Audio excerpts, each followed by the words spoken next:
There's no wrong answer. Just a gibberish word. Blueberry Planet. Yes. Blueberry Planet. And what's the number? 29. 29. 29 light years away, you have discovered Blueberry Planet. Perfect. Please tell us all about it.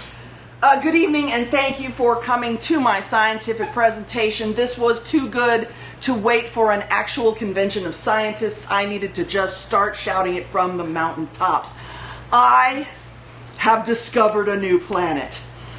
It took a lot of searching, a lot of squinting into microscopes and then telescopes, because it turns out you can't buy the planet with a microscope. I'll be publishing that paper next month. But I finally did it. Only 29 light years away, I found the Blueberry Planet. Now, it is very difficult to get accurate photos of celestial bodies that far away, but I have managed to do that as well, and I've brought them here to be a part of this presentation. Allow me to show you the most beautiful photo I have managed to capture of the Blueberry Planet. Click! It was hard, and I had to spend lots of sleepless nights out in my backyard, but as you can see, the Blueberry Planet has several different configurations. There are continents. There is, in fact, a raging ocean in the middle of the planet, and there are lots and lots of islands that may, in fact, hold life. Now, I can't be sure. It's incredibly blurry, but I think I've managed to zoom in far enough to get a picture of what might actually be life on the Blueberry Planet. Click! And I don't just mean trees, I mean what might be mammals.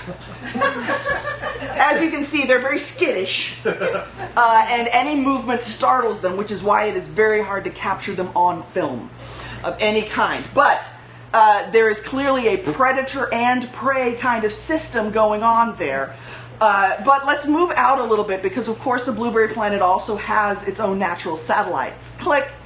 I noticed, and I lost count of the moons. It was way past 29, like the number of light years it is away from us. But as you can see, most of the satellites there are vaguely resemble ballerinas. And so I thought it would be kind of fun to name them from a dancer kind of perspective. So I've named this one Bolshoi, I called this one Baryshnikov, and this one is Yekaterina, and over here we have Stravinsky. So those are the moons that I've thus far named from the Blueberry Planet. Now, as you'll see in this next slide, click, the data that I've managed to kind of boil down about the Blueberry Planet shows that there's a very distinct rise in temperature about halfway through the year, and then a sudden drop-off after the fear season. The fear season seems to be when it is not only hottest on the Blueberry Planet, but also when those predators we saw earlier run rampant. So it's not just, whoo boy, it's hot. It's, whoo, it's hot and I could die at any minute.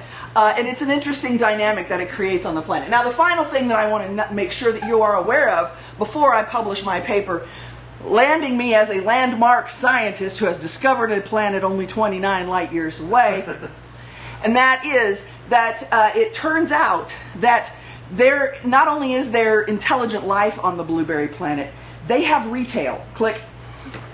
It's true. There are stores that I discovered. There is a working internet. And as you can see, they even have drive-in theaters. So I don't know about you, but I'm a little frightened, because now I think they might be aware we're here, and they might be coming for us next. So in my next talk, if you'll come to that next week, I will be talking about how to prepare your tinfoil hats to make sure the Blueberry Planetarians can't find us. Thank you so much.